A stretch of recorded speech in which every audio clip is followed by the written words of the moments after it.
오늘부터 시작해서 앞으로 한 10주 정도 10계명에 대해서 함께 나누려고 합니다. 오늘 제가 주보에 올린 그 말씀을 보시면 데칼로그라고 적어놨는데요. 언어에 보면 10계명이라는 그 말은 우리가 번역하면서 이야기한 것이 10계명이고요. 원어에 의하면 10가지 말씀이 더 맞습니다. 10가지 말씀. 그런데 이것을 성경에서는 어느 부분에서 계명과 연결돼서 이야기하기 때문에 저희는 이것을 10계명, 10가지의 계명으로 이야기를 합니다. 계명이라고 하면 조금 딱딱하지요. 율법하면 왠지 이 기독교 안에서는 배척해야 되고 좀 멀리 해야 될 것 같은 느낌이 드는 것이 율법입니다. 그러다 보니까 이 10계명에 대한 부분들을 많은 분들이 좀 놓치는 경우가 많이 있고, 교회들이 이 부분을 많이 교육하지 않는 부분이 있습니다. 여러분들, 기독교가 신뢰받지 못하는 이유가 뭔지 아십니까? 여러분들, 갤럽에서 여러 가지 조사를 해보면 기독교의 신뢰도가 굉장히 많이 떨어져 있습니다. 왜 그럴까요? 김두식 교수님이 쓴 교회 속의 세상, 세상 속의 교회라는 그 책이 있습니다. 거기에 보면 처음이 교회 속의 세상이에요. 그 말은 뭡니까? 교회 안에 세상이 들어왔다는 얘기지요. 교회가 신뢰받지 못하는 이유에 대해서 이 교수님이 이렇게 한 문장으로 정리를 했습니다. 행동은 세상 사람들과 별로 다를 게 없는데 고상한 말을 너무 많이 한다. 이것이 세상 사람들이 봤을 때 우리 기독교를, 그리스도인들을 신뢰하지 못하는 이유라고 합니다.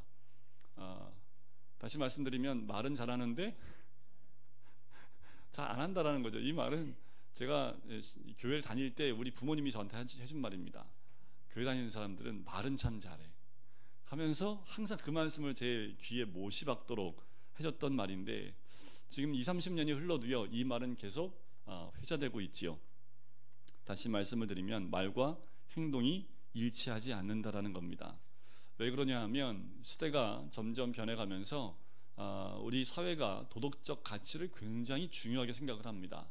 이제 선거를 할 때도요, 다른 거 워낙 공약 내걸어도 공약은 공약일 뿐, 공약이 된 것이 별로 없기 때문에 그 사람을 뽑을 때 기준을 이 도덕적 가치에 두는 경우가 많아요.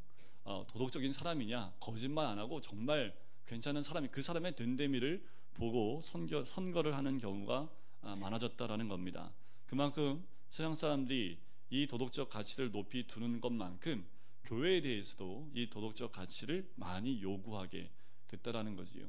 그런데 교회에서 나오는 여러 가지 이야기들은 이 세상에서도 하지 않는 일들을 교회에서 많이 자행하는 일들이 방송을 타고 있어요. 뭐 큰 교회는 차명기자가 400개 이상이나 됐다고. 차명기자가 뭔지는 아세요? 저도 잘 몰라요. 근데 세상에서는 차명기자가 나쁜 거라고 얘기하더라고요. 회사에서 몰래 돈을 이렇게 좀 모아놓는, 그래서 이렇게 알려지지 않고 드러나지 않은 돈, 그러니까 드러나지 않은 돈은 무슨 돈일까요? 어두운 돈이라고 할 수 있지요. 근데 교회에서 400개나 넘는 차명계좌를 운영했다는 얘기가 나오니까 이제 그 한 교회 때문에 모든 교회가 다 무슨 계좌를 갖고 있는 거예요? 차명계좌를 갖고 있는 것처럼 비춰지게 되는 거지요. 세상에서 말하는 그 도덕적 가치에 이 교회가 오히려 따라가지 못하고 있는 현실의 모습입니다. 고신대학 석좌 교수인 손봉욱 교수님은요, 한국교회의 윤리적 타락 진단이라는 그 글을 쓰면서 거기에 이렇게 얘기합니다. 한국교회가 기복적인 무속신앙을 극복하지 못한 것이 도덕적 타락의 원인이다 라고 콕 집었습니다. 다시요. 한국교회가 기복적인 무속신앙을 극복하지 못한 것이 도덕적 타락의 원인이다. 다시 말씀을 드리면, 신앙에 우리가 가장 중요한 것이 믿음으로 구원받는 거잖아요. 그죠? 오늘 우리 중고등부가 이신칭에 대해서 여러 가지 잘 배웠더라고요. 이신칭이 믿음으로 구원을 받는다라는 그 자리에 기독교가 멈춰 있는 겁니다. 믿음으로 구원받는 건 당연하고 그 구원받은 삶에 대해서 집중을 했어야 되는데, 계속 모든 교회가 모든 가치를 예수 믿고 구원받는 것으로 끝나버렸다라는 거예요. 예수 믿고 구원받은 다음의 삶에 대한 부분을 강조하지 못했던 교회들이 이제 몇 수십 년이 지나고 난 다음에 이제 그 바닥을 드러내 보이고 있다라는 겁니다. 그래서 오늘 이 십계명의 말씀을 제가 준비를 하면서 우리 안에 이 계명이란 부분들, 특별히 10가지의 말씀을 이스라엘 백성에게 준 이유가 무엇일까, 우리가 한번 돌아보면서 우리에게 필요한 말씀들을 함께 나누고자 합니다. 한번 질문해 볼까요? 기독교가 뭘까요? 이 기독교가 뭘까요? 하면 이거 뭐라고 대답을 해야 될지, 그죠? 네, 뭐라고 대답, 여러분들 아마 머릿속으로는 뱅뱅 도실 거예요. 몇 가지 단어가 빙빙 도실 겁니다. 자, 이렇게 한번 질문해 볼까요? 기독교에는 무엇을 믿으며 어떤 행동을 해야 하며 어떤 비전을 가지고 있는 걸까요? 조금 더 구체화되겠죠, 그렇죠? 뭘 믿고 어떻게 행동하고 어떤 비전을 가지고 있는 것이 우리 기독교인이냐라는 거지요. 이 세 가지 질문에 대해서 빠르게 우리가 배울 수 있는 지름길과 같은 것이 세 가지가 있습니다. 사도신경, 주기도문, 십계명입니다. 사도신경이 우리의 믿음, 그리고 십계명이 우리의 행동, 주기도문이 우리의 비전을 가장 간략하게 요약하여 보여주고 있는 것이라는 거지요. 사도신경은 우리의 믿음의 요약이지요. 그래서 사도신경은 저희가 한 문장씩 계속 우리가 함께 보고 공부를 했던 것을 기억을 합니다. 십계명은 우리의 행해야 될 행동을 요약해 놓은 것이 10개의 말씀이다. 주기도문은 우리가 어떤 비전을 가지고 있는지, 우리가 바라봐야 될 비전을 요약해 놓은 거지요. 다시 말씀드리면 사도신경은 우리 기독교 신앙의 핵심이고요, 십계명은 기독교 윤리의 핵심이고, 주기도문은 기독교 비전의 핵심이라는 겁니다.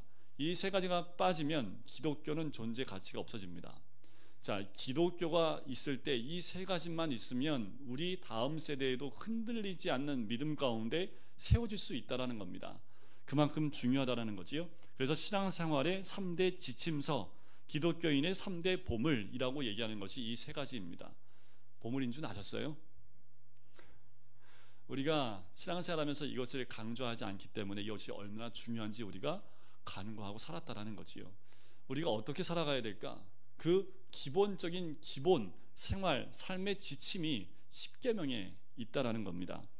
자, 루터와 칼빈도 이 부분을 굉장히 많이 강조를 했습니다. 루터의 대소요리 문답에도, 또 칼빈의 기독교 강요의 초판에도 보면 사도신경, 십계명, 주기도문을 중심으로 기록된 것을 알 수가 있어요. 하이델베르그 요리 문답에 보면 그 문항이 총 129문항인데 그 가운데 총 26개 문항이 십계명에 관한 것입니다. 그리고 웨스터민스터 대소요리 문답 가운데 대요리 문답에는 총 196문항이 있는데 그 중에 58문항이 십계명에 관해서 적고 있다는 거지요. 그만큼 우리가 신앙의, 그리고 믿음의 유산이라고 말할 수 있는 여러 가지 문답서에 이 십계명이 굉장히 중요한 자리를 차지하고 있다는 것을 알 수 있습니다. 우리가 믿음을 전수해 줄 때 가장 기본적인 이 세 가지만 가지고 우리 아이들을 교육만 해도 우리 아이들은 믿음에 흔들리지 않는 믿음의 대를 이어나갈 수 있다라는 겁니다. 이 세 가지는 우리 아이들에게 꼭 심어줘야 될 말씀이라는 거지요. 그래서 어릴 때부터 사도신경, 주기도문을 외우게 하는데, 좀 약한 거 뭐냐면 여러분들 성경을 딱 열어보면 맨 앞에 나와 있는 거 딱 첫 장을 딱 넘겨보면 바로 뭐가 나와요? 사도신경, 그죠? 주기도문 먼저 나오지요. 주기도문, 그 다음에 사도신경이 나오지요. 십계명은 어딘지 아세요? 알긴 아시네요, 그죠? 맨 뒤에 보면 십계명이 2페이지에 대해 나와 있습니다. 그러다 보니까 십계명은 맨 뒤에 있다 보니까 보질 않아요. 좀 간과하고 보지 않는 그것이 십계명이 되어 버렸다라는 거지요. 자, 우리가 날마다 사도신경을 외우고 있습니다. 예배 때 우리도 사도신경을 고백을 하잖아요. 그것은 무엇을 의미하냐 하면 그 고백 위에 우리의 신앙이 있습니다 라는 의미로 사도신경을 암송을 하는 겁니다. 우리가 주기도문을 하잖아요. 목사가 축도하지 않는 곳에는 마지막에 주기도문을 합니다. 주기도문도 우리가 함께 나눴지만 우리가 주기도문과 사도신경을 그냥 입술로만 되뇌일 때가 많아요. 우리가 알고 있지만 때로는 그냥 입술로만 할 때가 많지요. 때로는 세상 사람들이 봤을 때 주문을 외우는 것처럼 우리가 그렇게 하는 경우도 있다라는 겁니다. 근데 정말 중요한 것은 이 세 가지는 성경을 여는 열쇠와 같은 역할을 하는 것이 이 세 가지다라는 겁니다. 이 세 가지만 정확히 알고 있어도 성경을 볼 수 있는 눈이 열릴 수 있다라는 거지요. 자, 율법을 굉장히 싫어하는 사람 중에 한 명이 루터처럼 보여요. 그지요? 그 율법을 율법이 아니라 믿음으로만 구원받는다는 것을 주창하고 나온 사람이 이 마르틴 루터이기 때문에, 그런데 루터도 십계명을 아주 중요하게 보았습니다. 1530년에 십계명에 대한 주의서를 루터가 썼습니다. 거기에 보면 이렇게 되어 있어요. 모든 약속 중에 약속, 모든 신앙의 원천이며 그리스도의 복음의 약속을 포괄하는 지혜의 원천이다 라고 십계명에 대해서 루터가 이야기를 합니다. 자, 이 정도 되면 십계명을 알아야겠죠, 그죠? 이제 저 공부하면 십계명을 1계명부터 10계명까지는 일단 외워야 됩니다. 큰일 났네. 옛날에는요, 예배 시간에 10계명을 외우는 시간이 있었어요. 저 때도 없었긴 했는데 아마 60년대 과거로 돌아가면 예배 시간에 이 세 가지를 다 암송했던 시간이 있었습니다. 자, 우리 10계명을 한번 볼까요? 여러분들 외우는 거 한번 얘기해 보세요.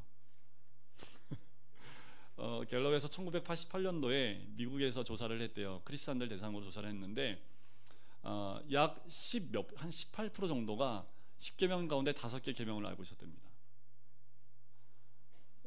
톡 까놓고 우리 나갈 때 비밀리에 여기다가 10계명 지금 보지 말고 적어서 무기명으로 이름 안 쓰고 이름 안 쓰고 무기명으로 써서 내라고 해서 가라. 이제 나갈 때 이렇게 걷어보면 10개를 정확히 쓰는 사람이 몇 명이나 될까요? 신대원 가세요. 전사님들한테 붙잡아 놓고 성경 66권 순서대로 써보시라고 하면 요거도 먹습니다. 왜 그런지 아세요? 모르는 걸 물어보니까. 그 마찬가지로 이 십계명 10가지밖에 안 되는데 왜 우리가 잘 모르고 있냐 하면 그만큼 많이 안 봐서 그래요. 사도신경하고 주기도문은 매 주일마다 보고 매번 암송을 하기 때문에 우리 입에서 잘 나오지만 이 십계명은 그렇지 않다라는 거지요. 자, 저는 또 이렇게 말로 연결을 하니까 1 하면 첫 번째 계명이잖아요, 그죠? 1절 나 외에 다른 신을 두지 말라. 이게 첫 번째 계명입니다. 자, 우리 임성규 전사님이 금요일날 찬양할 때 10가지까지 가잖아요, 그죠?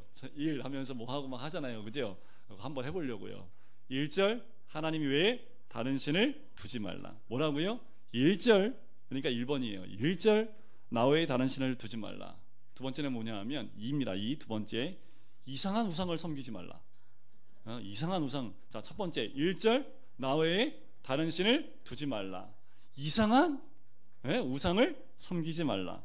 3가 여호와 이름을 망령되이 일컬지 말라.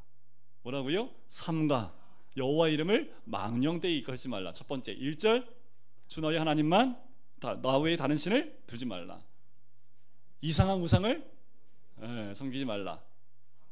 3가 여호와 이름을 망령되이 일컫지 말라. 4는 뭐냐 하면 사업 때문에 안식일을 사업장 가지 말고 안식일을 거룩히 지키라고요. 그래서 4라고 하는 거예요. 뭐라고요? 사업장에 가지 말고 안식일을 거룩히 지키라. 자, 1절 나 외에 다른 신을 섬기지 말라. 이상한 우상을 섬기지 말라. 3가 여호와 이름을 망령되이 일컫지 말라. 사업장에 가지 말고 안식일을 거룩히 지키라. 자, 다섯 번째는 모르는 사람 없어요, 그죠? 다섯 번째가 뭐예요? 부모를 공경하라. 어떻게 하면 오늘도 부모를 공경하라. 자, 6은 뭘까요? 6을 살인하지 말라. 6을 살인하지 말라. 6살. 7은 뭘까요? 7 칠흑 같은 마음으로 간음하지 말라. 간음하는 마음은 칠흑 같은 마음 아닐까? 칠흑 같은 마음으로 간음하지 마라. 8로 도둑질하지 말라. 8로 도둑질하지 말라. 아홉 번째는 9 구차하게 거짓말하지 말라. 구차하게 거짓말하지 말라. 10원짜리라도 내 위의 것을 탐내지 말라. 아시겠지요? 자, 5가 뭐예요? 오늘도 부모를 공경하라. 6은 뭐예요? 6을 살인하지 말라. 7은 칠흑 같은 마음으로 간음하지 말라. 8은 8로 도둑질하지 말라. 구차하게 거짓말하지 말라. 10원짜리라도 남의 것을 탐하지 말라. 자, 다 왔어요. 오늘 이것만 기억하시면 돼요. 다른 거 다 10계명 중요합니다. 이게 다예요. 원래 지금 제가 계속 하려는 말씀이 10계명이 너무 중요해요. 그러니까 다 알아야 됩니다. 이게 결론입니다. 그죠? 그러니까 1계명부터 10계명까지 외우는 게 중요하니까. 자, 1절 나 외에 다른 신을 두지 말라. 이상한 우상을 섬기지 말라. 3과 여호와의 이름을 망령 때 일컫지 말라. 사업장하지 말고 안식일을 거룩하게 지키라. 오늘도 부모를 공경하라. 육을 살인하지 말라. 칠흑 같은 마음으로 간음하지 말라. 팔로 도둑질하지 말라. 구차하게 거짓말하지 말라. 10원짜리라도 남의 것을 탐하지 말라. 다 외웠죠? 그죠? 한 번만 더 할까요? 이게 끝날 때 한 번 더 할 거예요. 중요한 이것만 외우면 된다니까. 자, 1절 나 외에 다른 신을 두지 말라. 이상한 우상을 섬기지 말라. 삼가 여호와 이름을 망령 때 일컫지 말라. 사업장 하지 말고 안식일을 거룩하게 지키라. 오늘도 부모를 공경하라. 섬겨라. 육을 살인하지 말라. 칠흑 같은 마음으로 간음하지 말라. 팔로 도둑질하지 말라. 구차하게 거짓말하지 말라. 10원짜리라도 내 이웃의 것을 탐하지 말라. 다 외우셨죠? 네, 이제 우리 교인들 만나면 하면 오늘도 부모를 공경했냐? 뭐 이런 거죠. 딱 하면 육을 살인하지 말라. 네, 이렇게 오늘 십계명을 손가락 한 번씩 하면서 매일 한번 생각해 보세요. 아마 우리 아이들은 다 외웠을 겁니다. 이렇게 하면 애들은 금방금방 외우더라고요. 자, 십계명의 기원을 한번 볼까요? 십계명을 언제 주셨을까요? 굉장히 중요한데요. 왜 이것이 중요하냐면, 자, 십계명 언제 줬냐? 1. 애굽에서, 2. 광야에서, 3. 가나안에서. 너무 쉽게 냈네. 1. 애굽에서, 2. 애굽을 떠나서. 자, 왜 이 말씀을 드리냐 하면, 하나님이 만약에 이 십계명을 애굽에서 줬다면 어떻게 됐을까요? 우리의 신앙 자체가 완전히 뒤바뀌어 버립니다. 만약에 애굽에서 십계명을 줬다면 십계명을 지켜야지 애굽에서 나올 수 있다라는 거지요. 그지요? 그럼 뭐예요?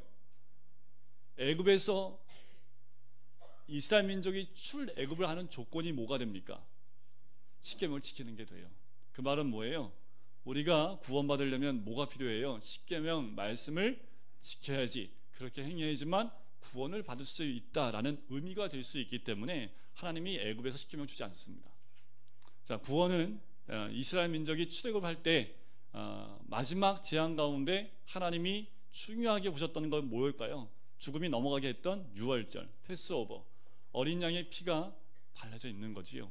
예수 그리스도의 피 외에는 우리가 세상에서 애굽에서 나오는 어떤 것도 필요치 않습니다. 그걸 우리가 하나님의 은혜라고 합니다. 우리의 어떠한 것도 다 없어요. 400년 동안 이 종살이 했던 이스라엘 민족이 뭐가 예쁘다고, 하나님이 그를 무엇을 잘했다고, 하나님 말씀을 얼마나 잘 들었으면 그들을 구원했을까요? 전혀 그런 게 없다라는 겁니다. 하나님은 뭘 따라서 했을까요? 아브라함에게 줬던 그 언약을 따라 그들을 인도한 것뿐입니다. 그러니까 뭐예요? 언약에 따라 그들에게 어떻게 해요? 하나님의 은혜를 준 거죠. 구원은 하나님의 은혜입니다. 자, 나와서 광야 가운데 가다가 시내산에 도착을 해요. 시내산에서 이 십계명과 율법을 줍니다. 왜일까라는 거예요. 자, 이 십계명 들으면 여러분들 깝깝하지요. 제가 이제 어렸을 때 교회 다니면 항상 모사님들이 이렇게 불꽃 같은 으로 주일날 이렇게 째려보고 있어요. 뭐 사 먹나? 주일날 뭐 딴 거 하나, 이 계명은 지키자. 그치요? 그래서 제가 전에 있던 교회, 거기는 정말 목사님이요, 먹고 싶으면 토요일날 사다 놓으라고. 그래서 피자를 토요일날 시켜놔요. 시켜놓고 주일날 대표 먹어요. 그렇게. 그래서 지금도 그 교회는 어떤 집사님은요, 교회에서 거기는 1,000원에 밥을 팔아요. 그래서 1,000원 돈 받아서 그걸 이제 구제 사업을 쓰고 있거든요. 그렇게 하는데 그것도 안 사 먹고요, 집에서 도시락을 싸오는 분이 계시더라고요. 제가 그분 옆에 못 가요. 목사보다 더 하신 분이에요. 네, 그런 분도 있더라고요. 그러니까 우리가 계명하면 너무나 좀 우리를 옥죄는 것 같고, 왠지 이런 느낌이 들죠. 안 지키면 혼날 것 같은 느낌, 그게 계명이라는 그 느낌이 들기도 합니다. 그런데 그렇지 않다라는 거예요. 여러분들, 이 계명, 율법은요, 우리한테 자유를 주는 겁니다. 자, 이렇게 한번 말씀드려 볼게요. 선진국으로 갈수록 교통법규가 참 잘 지켜지고 있고요. 그 선진국이라고 하는데 보면 이런 법규들이 굉장히 잘 지켜지고 있습니다. 근데 약간 조금 후진국이라는 곳을 가면 법규가 있긴 있는데 어디가 어딘지 몰라요. 그죠? 알아서 피해 가야 되지요. 중국에 어딜 가면 선이 없대요. 알아서 운전해 가야 돼요. 사고 나면 끝이에요. 그냥 보험사에서 안 온대요.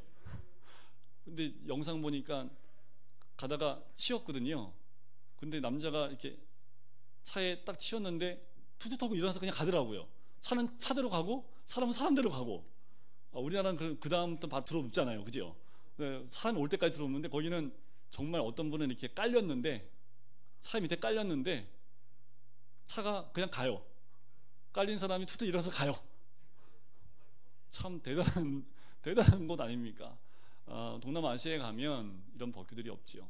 그런데 이 법규가 여러분들 이렇게 생각하십니까? 우리한테 딱지, 돈 얻기 위해서 이 법규를 만들었을까요? 국민들한테 벌금 걷어들이려고 이 교통법규 만든 거예요? 교통법규를 만든 이유가 뭡니까? 지키라고. 보호하는 거죠. 보호하는 거. 그지요? 이것 가운데 자유함이 있는 겁니다. 만약 이것이 없으면 난장판이 되는 거지요. 자, 하나님이 우리에게 율법을 주시고 이런 십계명이라는 것을 주신 이유는 뭐냐면 우리를 옥죄고 또 안 지키면 죽어, 이런 의미가 아니라는 거예요. 하나님이 우리를 구원해 주셨고 이 세상 가운데서 애굽에서 우리를 구원해 주셨는데 그 구원해 주신 하나님께 감사하는 마음이 우리 가운데 있지요. 계명을 지킬 때 어떤 마음이었을까요? 어떤 마음으로 계명을 지킬까요? 이스라엘 민족이 나를 계명 지키지 못해서 죽이려고 이 광야 가운데 이끌어내셨냐고 이랬을까요? 아니면 너무 감사했을까요? 감사하는 마음이 조금 더 제가 설명을 더 이렇게 리얼하게 해야 되는데, 여러분들 이 법은요 우리로 하여금 하나님 백성이 백성답게 만드는 표지가 되는 거예요. 저 사람 하나님 백성 맞아? 아니야. 뭘로 알 수 있어요? 주일날 여기 나와 있는 거 보면 알 수 있지요. 그지요? 구분되는 거 아닙니까? 여러분들 주일날 교회 나오는 게 정말 목사님 안 나오면 맨날 전화하고 그래서 나오세요? 아니면 하나님 너무 사모해서 나오십니까? 나를 구원하신 그 하나님께 예배드리러 나오는 것이 당연한 거 아닙니까? 그 마음으로 나오시잖아요. 때로는 우리의 믿음이 연약해져서 때로는 이것이 굴레 같은 느낌이 들 때도 있긴 해요. 그죠? 하지만 우리가 주일날 딴 데 가지 않고 이렇게 교회 나오는 것은 우리를 죄 가운데서 구원해 주신 하나님의 그 놀라운 사랑에 감사해서 하나님께 예배를 올려드리게 나오는 거 아닙니까? 그지요? 이게 굴레예요? 아니면 감사합니까? 감사해요. 이스라엘 민족에게 이것을 준 것도, 자, 하나님 백성 됐는데 뭐가 하나님 백성입니까? 이스라엘 민족이 애굽에서 나오면 다 하나님 백성 돼요? 하나님이 내가 너 백성 삼아줄게 하면 그냥 누가 봐도 그 사람 하나님 백성답게 보여요? 아니죠. 하나님이 하나님 백성이 되기 위해서, 그들이 하나님 백성이라는 것을 알려주기 위해서 그 행동 지침을 알려준 것이 이겁니다. 제가 광야를 설명할 때에 또 이렇게도 설명을 드렸어요. 이거 안 줬으면 얘들 또 세상하고 똑같이 살아갈 거야. 삶의 기준점과 원칙을 준 것이다 라고도 제가 설명을 드렸지만, 실제로 하나님은 하나님 백성이 하나님 백성답게 살게 하기 위해서 이 계명을 줍니다. 그 계명을 받을 때 이스라엘 민족의 마음은 어땠을까요? 어떤 마음이었을까요? 너무나 벅차지 않았을까요? 너무 감사하지 않았을까요? 내가 뭔데, 내가 400년 노예 생활을 한 것밖에 없는데 나한테 하나님이 직접 이 10개의 말씀을 나한테 주신 거예요. 나 아무것도 한 거 없는데, 그냥 나오라 해서 나온 것 뿐인데, 애굽에서 나오라 해서 나온 것 뿐인데 나한테 하나님이 직접 이 말씀을 주셨다라는 거지요. 여러분들이 한번 시내산에 가봐야 돼요. 시내산에서 하나님의 영광이 불기둥처럼 그 시내산을 홀라당 태우는 그 모습, 백성들이 너무 무서워서요 모세한테 얘기합니다. 우리가 하나님 음성을 직접 들으면 죽을 것 같으니까 당신이 대신 듣고 우리한테 알려달라고. 그게 십계명이지요. 시내산에서 이스라엘 민족은 하나님과 언약식을 체결을 합니다. 그 언약식은 하나님이 나의 왕이 되시고 이스라엘 왕이 되고 이스라엘은 하나님의 백성이 된다라는 겁니다. 너무 멀어요. 예수님이 내 신랑 되고 내가 주님의 신부 된다는 것이 이 언약식입니다. 자, 그렇게 해서 이런 계명을 우리에게 또한 이스라엘 민족에게 주신 겁니다. 그런데 이 십계명의 특징은 직접 하나님이 글씨를 써서 돌판에 써서 새겨서 준 것이 십계명의 가장 큰 특징입니다. 1계명부터 4계명까지 있고 5계명부터 10계명까지 있습니다. 두 돌판을 줬는데 보통 우리가 생각하기는 여기다가 하나님께 향한 하나님에 대한 율법 4개, 여기 6개는 사람 관계에 대한 인간 관계에 대한 율법 6개, 이 두 가지를 각각 줬다고 생각을 하는데 과거에 그것을 다시 돌이켜 보니까 그때 당시에 주권국과 봉신국 이 두 나라가 조약을 맺을 때 각각 똑같은 그 조약을 각각 써서 하나씩 보관하는 것이 그때의 전례였습니다. 그러니까 두 돌판에 10개의 계명을 10개의 말씀 다 적어서 주신 거예요. 두 돌판을 가지고 내려온 거지요. 하나님과 이스라엘 백성이 영원히 보관해야 될 계약의 내용이라는 겁니다. 십계명의 중요성 여러 가지 많아요. 그런데 가장 중요한 것은 하나님이 우리에게 주신 거고요. 이것을 통해서 우리가 하나님 백성임을 알 수 있는 겁니다. 우리가 하나님 백성인 거 어떻게 알아요? 1절 나 외에 다른 신을 하나님 외에 다른 신을 섬기지 않는 것으로 우리가 하나님 백성임을 알 수 있는 거예요. 그런데 이게 어려워요? 이게 너무나 힘듭니까? 이스라엘 민족이 이 말씀을 딱 받을 때 어땠을까요? 느낌이 너무 감사한 거지요. 10계명의 내용을 보면 1계명부터 4계명까지가 하나님께 대한 의무 계명이고요. 그것이 바로 하나님 사랑이라고 표현할 수 있고 5계명부터 10계명까지는 사람에 대한 의무 계명으로 봅니다. 이웃 사랑이지요. 그래서 보통 이렇게 얘기를 해요. 십자가를 우리가 보통 기독교하면 십자가를 생각하잖아요. 그렇죠? 자, 이 십자가의 이축 요거는 누구와의 관계요? 하나님과의 관계죠. 이거는요 이웃과의 관계. 그렇죠? 이 두 가지가 크로스된 게 십자가라고도 설명을 합니다. 근데 중요한 건 뭐예요? 첫 번째 가장 중요한 건 하나님의 사랑의 순서입니다. 이것을 여러분들 잊지 말으셔야 돼요. 그 가치 체계의 순서를 뒤바꿔 버리면 우리 신앙이 뒤집혀 버립니다. 십계명의 가장 첫 번째가 뭐라고요? 첫 번째, 네 번째가 하나님과의 관계에 대한, 하나님을 섬기는 것에 대한, 하나님과 연관되어 있는 계명이 첫 번째부터 네 번째입니다. 가장 중요하지요. 여러분들 이렇게 보면 돼요. 하나님을 사랑하는데요 이웃은 사랑할 수 없어요. 불가능합니다. 이거 불가능해요. 이웃을 사랑하지 않아요? 그럼 하나님을 사랑하지 않는 겁니다. 신약 말씀 가운데 있죠. 야고보서에 보면 눈에 보이는 바 이웃을 사랑하지 못하는 너희가 눈에 보이지 않는 하나님을 어떻게 사랑할 수 있느냐라고 이야기합니다. 우리가 하나님을 너무너무 사랑해요. 그러면 이웃을 사랑할 수밖에 없습니다. 그래서 우리가 하나님 사랑하는지 사람들이 어떻게 알아요? 내가 이웃을 사랑하는 모습을 보고 저 사람 진짜 하나님 사랑하는 사람 맞다, 이렇게 알 수 있는 거예요. 우리 하나님도 어떻게 우리를 인정해 주신다고요? 이웃 사랑하는 모습을 보면서 하나님 너 나 사랑하는지 알겠다 이제 라고 우리 하나님도 봐주시겠다라는 겁니다. 그러니까 하나님 사랑과 이웃 사랑이 어떻게 해요? 떨어질 수 없는 겁니다. 함께 붙어 있는 거예요.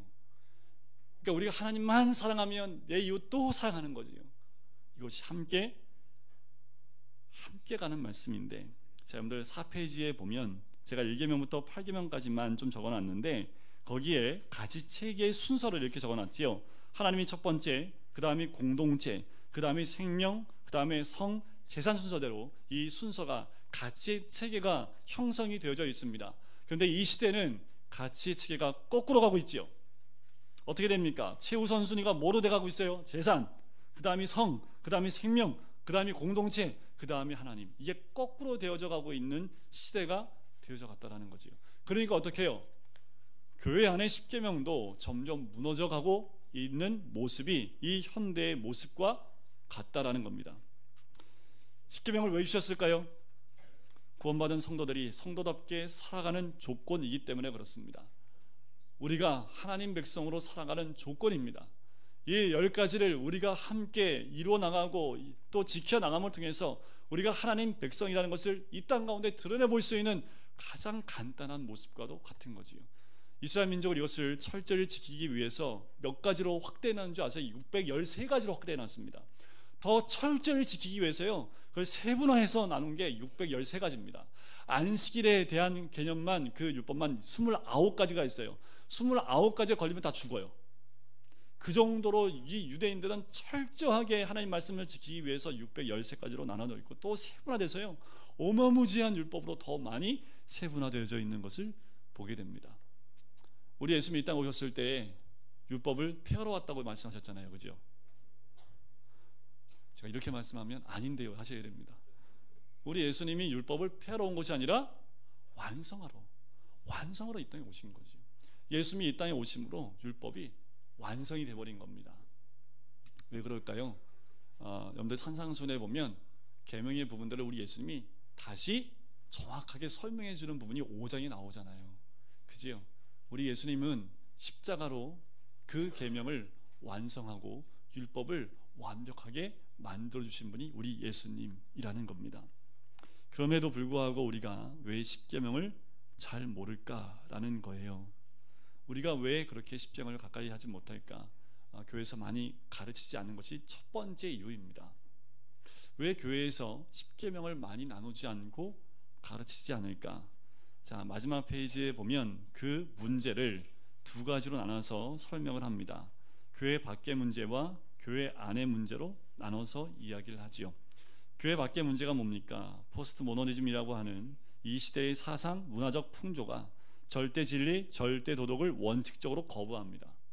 다원주의적인 사고방식을 가진 사람들에게는 모든 것이 상대적이지요. 그러니까 우리 교회 안에 이런 것들을 절대 진리로 얘기하는 것에 대해서 교회 밖의 사람들은 인정을 하지 않아요. 그래서 점점 교회에도 이 다원주의적인 신앙이 들어와서 구원이 예수께만 있지 않다라고 하는 교회들이 생기기 시작을 했습니다. 이 신학이 진보된 신학이라고 얘기를 해요. 그런데 신학은 진보되지 않습니다. 신학은 성경에서부터 비롯한 것이기 때문에 성경이 바뀌지 않는 이상은 신학은 바뀌어나갈 수 없는 거지요. 여러분들, 다원주의 신앙이 우리들 모르는 사이에 파고들어와 있다라는 겁니다. 그래서 잘못하면 이 신앙의 기본을 내버려 두고 다른 것에 중심을 두는 경우가 더 많다라는 겁니다. 우리가 이 시대에 살면서 우리가 강조해야 되는 것이, 강조하고 있는 것이 하나님의 은혜입니다. 그러다 보니까 주님을 향한 마음, 우리가 주께 향하는 그 지켜야 될, 따라야 될 그 말씀에 대해서는 조금 우리가 잘 따르지 않는 모습, 그것이 교회 안에 문제에서 드러나지요. 현대의 많은 교회는 성경에 대한 무지, 특히 신학에 대한 무지가 위험수위까지 도달해 있습니다. 매주 교회마다 프로그램이 넘쳐나지만 전반적으로 성경 지식과 신학 지식이 황폐한 상태에 있습니다. 이 가운데 특히 율법과 은혜의 관계를 잘못 이해함으로써 십계명에 대해 전반적으로 무지했습니다. 구원은 오직 은혜로 받는 것이기 때문에 율법과는 아무런 관계가 없다고 생각하는 무율법주의 혹은 방탕주의는 잘못된 성경 지식 때문에 생긴 것입니다. 하나님의 은혜만 강조하다 보니까 우리가 따라야 될 그 말씀의 기본적인 것도 하나님의 은혜로 그냥 묻어버리는 겁니다. 여러분들, 우리의 신앙의 가장 기본이 말씀과 기도입니다. 성수주일이지요, 11조입니다.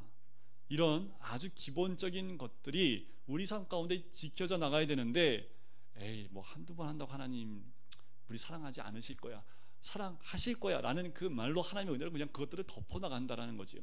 그래서 어떻게 신앙이 더 분명하게 서 있지 못하고 흐릿해지기 시작한다라는 겁니다. 그래서 과거에 우리 어르신들 11조나 헌금 훈련을 시킬 때 애들 앞에서 다리미로 다리지요. 옛날에는 신권 구하기가 어려우니까, 그지요? 주일마다 다려요. 옷을 안 다리고 헌금을 다려요. 빳빳한 헌금으로 봉투에 딱 넣어서 준비를 시킵니다. 그것을 보고 자라는 아이들은 그냥 그게 당연한 거예요. 주님께 드리는 그 예물은 좋은 것으로, 첫 것으로 드린다라고 생각을 하는 거지요. 옛날에, 지금은 좀 그런 게 없는데, 옛날에는 남편들이 딱 한 달에 한 번씩 봉투를 가지고 와서 어깨 탁 펴갖고, 야 여기 있어 하고 딱 봉투를 주잖아요, 그지요? 그래서 전에 있던 교회는 원로 목사님이 사역자들한테 무조건 사례를 봉투에도 주셨어요. 왜냐하면 옛날처럼 그것 좀 느끼라고. 원로 목사님이신데 그 목사님이 자기는 이랬다고 하면서 그때는 전에 있던 교회는 항상 봉투에다가 사례를 넣어서 줬거든요. 무슨 의미입니까? 그게 받으면서 그 아내 되시는 많은 분들이 뭐 합니까? 딱 받자마자 봐서 거기서 11조를 떼요. 근데 지금은 그냥 계좌이체 돼버리니까 11조 뗀다는 개념이 많이 희석화됐죠. 그리고 이제 계좌이체로 11조를 내고 하다 보니까 큰 교회는 그렇게 하거든요. 하다 보니까 이게 11조를 준비해서 드리는 개념이 있는 건지 없는 건지도 모르게 그냥 자동이체로 11조를 자동이체로 빼버려요. 그러니까 이게 11조를 드리는 그 기본 생각이나 사상까지도 다 흐릿해져 버리는 이 시대가 되어져 버리는 거지요. 시대가 흘러가면서 우리의 삶의 가치 기준이 많이 바뀐다 하더라도 신앙 가운데 가치 체계는 바뀌지 않습니다. 우리 자녀들에게 물려줘야 될 것, 십계명이 참 중요합니다. 그래서 제가 오늘 이번 주부터 시작해서 십계명을 매주마다 한 계명씩 조금 좀 깊게 함께 나누려고 합니다. 이제 한 계명 한 계명 보면서 하나님이 우리를 얼마나 사랑하시기 때문에 이 계명을 주셨는지를 우리가 발견해 나갈 겁니다. 이 계명이 나의 목을 조르는, 그리고 이거 안 지키면 어떡하지, 이런 개념이 아니라 하나님이 나를 너무나 사랑하셔서 주신 그 십계명의 말씀을 우리가 한번 배우면서 그 사랑의 그 돌판 위에 새겨주신 그 사랑을 우리가 매주 한번 느끼는 복된 시간이 되었으면 좋겠습니다. 우리 같이 기도하실까요?